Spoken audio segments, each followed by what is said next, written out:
जिस तरह से लोगों को अपने जन्मदिन का इंतजार रहता है, उससे भी कहीं ज्यादा बिहार, झारखंड और उत्तर प्रदेश के लोगों को छठ महापर्व का इंतजार रहता है।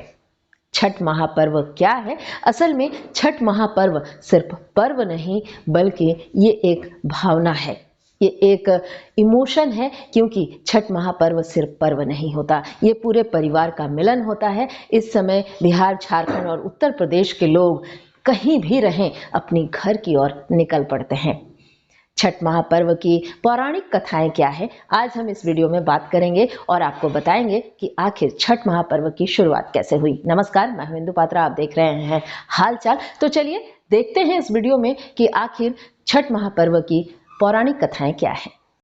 छठ पूजा की परंपरा कैसे शुरू हुई, इस संदर्भ में कई कथाएं प्रचलित हैं। एक मान्यता के अनुसार जब राम सीता 14 साल के वनवास के बाद अयोध्या लौटे, तब रावण वध के पाप से मुक्त होने के लिए उन्होंने ऋषि मुनियों के आदेश पर राज्य सूर्य यज्ञ करने का फैसला लिया। पूजा के लिए उन्होंने मुग्दल ऋषि को आमंत्रित किया। मुग्दल ऋषि ने मां सीता पर गंगा जल छिड़क कर उन्हें पवित्र किया और कार्तिक मास के शुक्ल पक्ष की षष्ठी तिथि को सूर्यदेव की उपासना करने का आदेश दिया।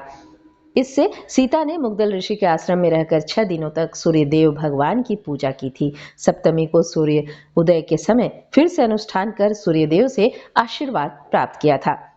छठ पूजा कैसे शुरू हुई, इसकी एक और मान्यता है। कुछ लोग ये भी मानते हैं कि छठ पूजा की शुरुआत महाभारत काल से हुई थी। हिंदू मान्यता के मुताबिक इस पर्व को सबसे पहले सूर्यपुत्र कर्ण ने शुरू की। कर्ण भगवान सूर्य के परम भक्त थे और वो रोज घंटों तक पानी में खड़े होकर उन्हें अर्घ्य देते थे। सूर्य की कृपा से ही वह महान योद्धा बने। आज भी छठ में अर्घ्य दान की यह परंपरा प्रचलित है। कुछ लोगों का यह भी मानना है कि छठ पूजा की शुरुआत महाभारत काल से तो हुई थी और द्रौपदी ने छठ पूजा की शुरुआत की है।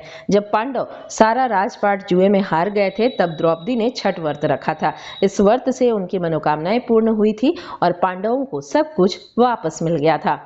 हिंदू मान्यताओं और कथाओं में यह प्रचलित है कि छठ पूजा की शुरुआत महाभारत से हुई, तो कुछ लोग कहते हैं कि कर्ण ने इसकी शुरुआत की। वहीं कुछ लोग कहते हैं कि द्रौपदी ने छठ पूजा की शुरुआत की और किस प्रकार जुए में सब कुछ हारने के बाद पांडवों को वापस से सफलता मिली और उन्हें बस सब मिला जिसकी वह कामना करते थे। लेकिन इस सब के अलावा एक और भी परंपरा भारत देश में प्रचलित है। प्रियव्रत एक राजा थे जिनकी कोई संतान नहीं थी।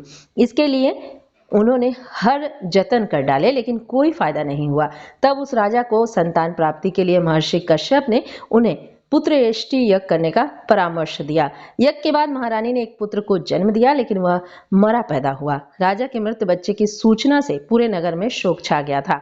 कहा जाता है कि जब राजा मृत बच्चे को दफनाने की तैयारी कर रहे थे, तभी आसमान से एक ज्योतिर्मय विमान धरती पर उतरा। इसमें बैठी देवी ने कहा, मैं षष्ठी देवी और विश्व के समस्त बालकों की रक्षिका हूँ। इतना कहकर देवी ने शिशु के मृत शरीर को स्पर्श किया, जिससे वह जीवित हो उठा। इसके बाद से ही राजा ने अपने राज्य में यह त्योहार मनाने की घोषणा की। तो ये थी सारी पौराणिक कथाएं छठ महापर्व की। चलिए चलते चलते आप सभी को हमारी पूरी टीम की ओर से छठ महापर्व की हार्दिक शुभकामनाएं। बने रहिए, देखते रहिए हालचाल।